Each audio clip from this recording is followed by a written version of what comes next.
Yanamala Nagarjuna Yadav YSR Congress party నాయకుడు నర్సరావుపేట నుంచి పోటీ చేయాల్సింది త్రుటిలో తప్పించుకున్నాడు, అదృష్టవంతుడు. ఆయన ఒక ప్రెస్ మీట్ పెట్టి పవన్ కళ్యాణ్ గారిని ఎర్రచందనం స్మగ్లింగ్కి సంబంధించి విమర్శిస్తూ ఉన్నాడు. ఆయన చెప్పేది ఏంటంటే, ఎర్రచందనం స్మగ్లింగ్ అంట 2010 నుంచి 20 వరకు జరుగుతూనే ఉందంట.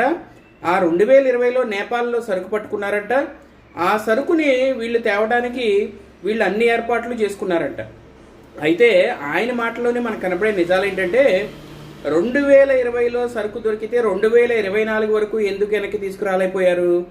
ఎన్నికలకి 2 నెలల ముందు వాళ్ళంట అన్ని అరేంజ్మెంట్లు చేసుకున్నారంట, అప్పుడు కూడా తీసుకురాలా. అంటే నెక్స్ట్ ఉండేది మేమే ఒక 20 ఏళ్ళు 25 ఏళ్ళు దాన్ని నెమ్మదిగా సర్దుమణినాక తెచ్చి ఓపెన్ మార్కెట్లో అమ్ముకోవచ్చు అనే సలహా కూడా చెప్తున్నాడు. కాబట్టి ఓపెన్ మార్కెట్లోనో లేకపోతే దొంగచాటుగానో అమ్మే ఉద్దేశం ఉందేమో అని క్లియర్గా తేటతెల్లం అవుతుంది కదా. ఇది వీళ్ళు తీసుకునే యాక్షన్స్.